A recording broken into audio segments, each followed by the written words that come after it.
Good morning, YouTube. Welcome to the Reptile Barn. I wanted to update you on two of our snakes here and address a question I've been thinking about a little bit. So this is Tafiti. This is Taka. These are Ultramel female ball pythons, okay? They hatched, believe it or not, in 2019, okay? These are adult female ball pythons. Now, those of you who have never seen them on the vlog before are like, what did you do to those poor stunted things? Well, they are twins, okay? They were about 19 grams when they hatched. They were from the same egg, right? They're not identical twins, by the way. Their patterns are very different, but they were in the same egg. And they were absolutely miniature, okay? They were slow to start eating. They assist fed for a little while, and they couldn't seem to handle very much size to their food, even considering their tiny size.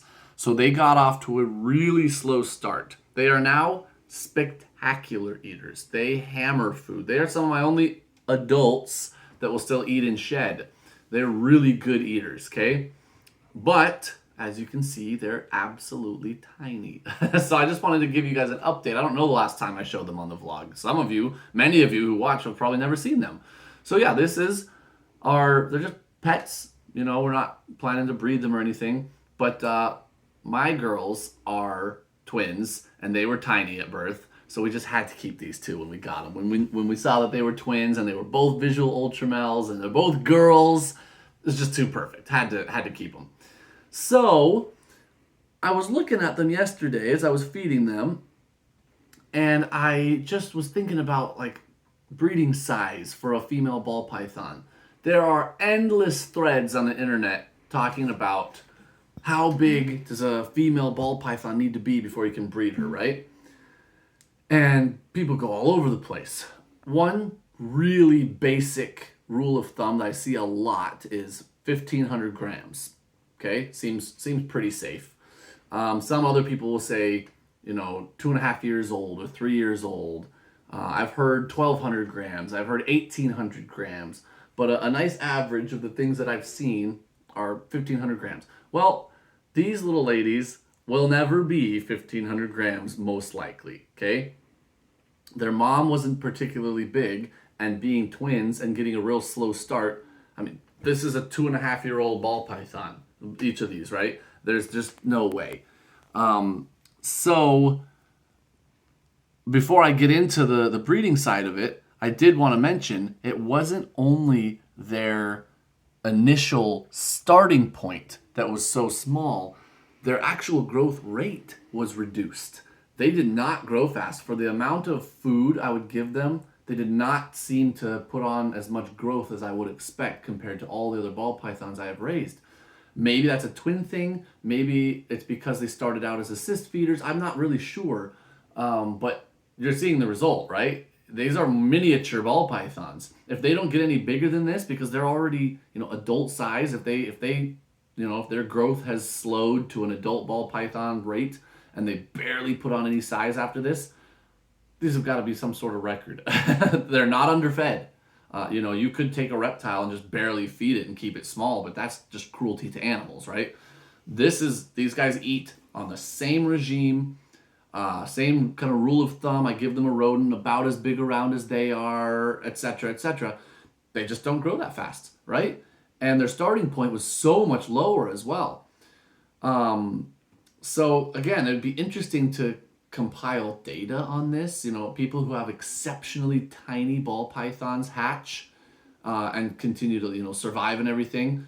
Does their growth rate usually stay the same as your other ball pythons, or have you also noticed that it's reduced? That would be an interesting thing to look into, but I don't have enough of them to know anything about it. But anyway, what I did want to ask, or rather discuss, is what is safe for a female ball python? Obviously, this isn't safe, because if they produced anything even remotely close to a normal-sized egg, they would just die.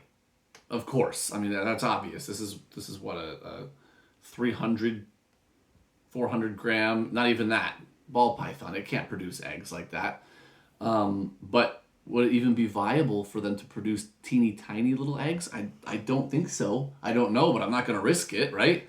So, where is the line though? Because sometimes you just have particularly small individuals. They are healthy, they're happy, they seem sexually mature, they're just little, right? Their mom, she was like 6 years old when we first bred her. We fed her great. She was eating medium rats, but she wasn't that big. She would barely hit 1,600 grams or so at the peak, right? And then she would, become gravid and she would lay her eggs and she dropped dramatically lower than that. She never got any bigger than that. Year after year, she would lay these big old clutches, but she never got big. And then, obviously, being twins, these were an extreme case. My point is just when we take a rule of thumb that is not super scientifically based, it wasn't established in a laboratory with a control group and your variables and all the things we all learned in science class, right? When it's just kind of people like, oh, I think around 1,500 grams is good. Well, you're not taking into account that some individuals are just massive snakes. I don't think that most female ball pythons, if any, should breed at 1 year old. But a lot of breeders get them up to size so quickly that they're like, well, it's just as big as my other breeders. Why wouldn't I breed it? Well, there's other factors besides just size, right? The age of the animal does matter, I think. And that's just my opinion. The breeders, I hope they know what they're doing and they're being safe. And if they ever had an issue with that, I hope they would stop that practice. But I wouldn't breed a 1 year old female ball python. I just wouldn't do it. I don't think she's ready. Even if she's 1,500 grams, which again comes back to this rule that people have embraced. I don't think that's good enough. On the other hand, what if you just have a small female who is not particularly fast growing and she's 4 years old, she's 5 years old, and she's only hitting 1,300 grams or so? Are you going to never breed her even if she's beautiful and perfect and could give you a great clutch of eggs? I would breed her in that case. Personally, I would, and I don't think that that is abusive to a snake because hobbyists have arbitrarily determined a weight that they say is the safe weight and anything lower than that is unsafe. Well, they just made up that weight. I'm not suggesting we drop dramatically lower than that. I'm just saying there's other factors, right? And you're seeing another factor right before you. These are adult snakes. I'm not going to breed them. Please don't make that your takeaway from this video. I'm not suggesting that 300-gram snakes get bred. I'm just saying you have to look at your particular animals who you know best. Other breeders out on the internet don't know your animals as well as you do, the situation your animals came from, your feeding regime, their personality, all these other things that come into play, you know best. If you are placing the animal's safety as your top priority, then you're probably going to make the right choice. If you're just thinking, I have to capitalize on this animal, I don't want this gene to devalue too quickly or whatever, if that's your top priority, you might make a choice that is detrimental to your snake's health. But I don't like these hard, fast rules in the ball python world. I really don't like it because I think it takes away our ability to make our own decisions and gives it to the internet mob. And that's never been a good thing. So anyway, that's what I've been thinking about because I was feeding these girls last night and I was admiring their extreme feed response. They went from terrible feeders, for their first several weeks of life.